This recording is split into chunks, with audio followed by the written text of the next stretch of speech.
It is my view that the Senate ought to vote on these nominations, especially those at the very top. There is nothing disrespectful about a confirmation vote. If we do not vote on General Brown's nomination, then that is entirely the fault of the Democratic majority that runs this floor.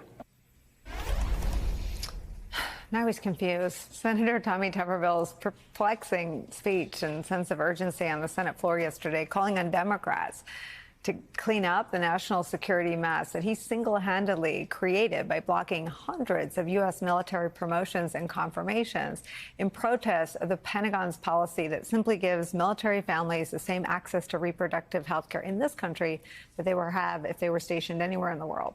Tuberville's blockade has left 3 military branches without confirmed chiefs in place for the first time in the entire history of the Department of Defense, as well as putting General Charles Q. Brown's nomination for chairman of the Joint Chiefs of Staff on hold, which could leave the highest-ranking position in the U.S. military vacant on October 1st, when General Mark Milley is statutorily required to leave no matter what, which is just another layer, it turns out, of Tuberville's profound and embarrassing ignorance about the U.S. military and his own unprecedented damage to our national security. Watch this exchange. Have you had any more conversations with DOD or White House or anything? Do you expect to speak to them before Milley's retirement date hits? When is that? End of the month? Yeah, October 1st. I'll call Milley and wish him good luck, but I don't know whether he'll go anywhere until they get somebody confirmed. He's statutorily he has to leave on October. He has to leave? Yeah. He's out. We'll get somebody else to do the job. But hopefully it's done by then. Hopefully what's done? You're the problem. Joining our conversation, former U.S. Senate candidate, retired U.S. Marine Corps Lieutenant Colonel Amy McGrath. General McCaffrey's back as well. I think that people who don't pay any attention to politics understand that General Milley is done, that it's a term and it's over. We're learning, I guess, more about the depths of political cravenness as well as the depths of ignorance of Tommy Tuberville, Amy? Mm-hmm. Well, I mean, I think a lot of us have seen with Senator Tuberville how ignorant he is. The fact that he has really no idea about national security policy, how the laws are enacted with regards to our military, that's not surprising to a lot of us. I think the bigger issue here, Nicole, is not Senator Tuberville's ignorance. It's the fact that the rest of the Senate Republican caucus, the members of the so-called Party of National Security, have not stood up to him. He basically has had very little pushback. You know, one member of the House this week stood up, the chair of the House Foreign Affairs Committee, but, you know, it's been 6 months. And they haven't pushed back. And I think it should show Americans that this party is no longer the party of national security. They're no longer the party that care about rule of law, that care about the military, that care about our standing around the world. If they are willing to, or allowing this guy to hold up in an unprecedented way these nominations, it's really just shows where their priorities are. And that's not with our security, and it's not with our military. I mean, General McCaffrey, the reason they do it is because no one's making it hurt. And I wonder what you think the administration and the Democrats should do to make Republicans hurt for what is now an undeniable damage. I mean, the last week it was made clear, and no one questioned the veracity of the claim, that it is now impacting combat readiness. Why not make that argument more publicly?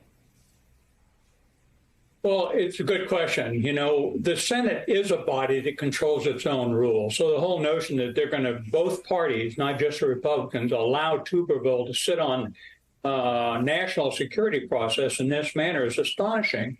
Look, we can't put a 4-star general in a job unless the job is authorized by Congress.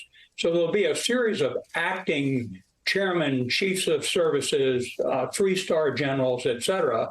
But as a statement, for example, prior to confirmation as a 3-star officer, I was not allowed to occupy the office into which I would be working when confirmed. So they have limited authority. Foreign nationals won't understand who's going to be the chairman of the JCS in the coming year or two. It's an astonishing level of ignorance on the part of Senator Tuberville. By the way, this policy doesn't fund abortion, just to put that on the table. It's a health care policy that Secretary Austin instituted by executive order. They ought to fight it out in Congress, but it should not impact military readiness in the manner in which it has to allow this one ignorant senator to cause this damage is astonishing. Amy, I was astounded that 9/11 came and went yesterday, and we honored, and the president honored in a really powerful speech, and we had all the sacrifices of our military front of mind, and it still wasn't argued forcefully and frontally that frankly, President Biden is doing his part, but I wonder if you would like to see a more organized and coordinated effort of people going out and articulating the damage this one ignorant, politically craven senator is doing. Absolutely. And Nicole, this isn't just one issue. I mean, if you look at what the Republicans are doing, you can list them off. I mean, most of the presidential candidates are flippantly calling about bombing Mexico. You know, you have Donald Trump and his classified materials, stealing war plans. The larger issue is, and what Democrats need to focus on, is reminding voters that this Republican Party, it cannot be trusted with our national security anymore.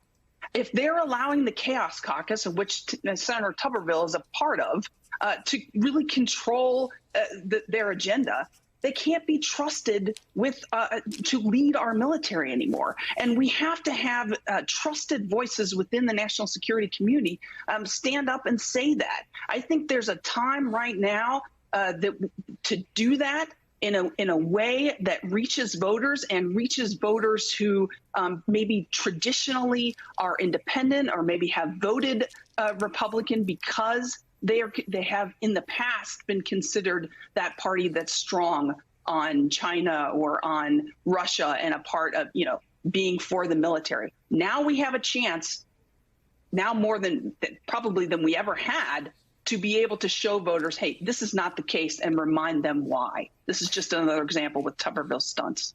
Chairman McCaffrey, I remember watching the unprecedented smears on Secretary Austin and Chairman Milley from right-wing media and Republican senators, and thinking it was so politically precarious for Republicans to do that. But it's clear that they were laying the foundation for this. I mean, not having confirmed heads is part of deconstructing and destabilizing the institutions. And I wonder, again, what your prescription is for drawing more attention to the crisis. Well, it's interesting. I've testified as a uniformed general officer in front of the House and the Senate dozens of times, and then gone back as a civilian as the National Drug Policy Director. As a general statement, both parties treated active duty officers in a non-political manner. They might be outraged at the policy, but they wouldn't see you as a partisan actor. So we're now breaking new ground, which is extremely dangerous. We do not want the senior leadership of the Department of Defense, uniformed or civilian for that matter, to become involved in partisan politics. If Tuberville continues to get away with this is 6 months the whole right now. What is to prevent other senators from unilaterally demanding no base closures, the construction of 3 more Seawolf attack submarines? Does DOD's defense of the country turn into an individualized political dilemma in every case? We're really stuck. The Congress has to work their way out of this situation.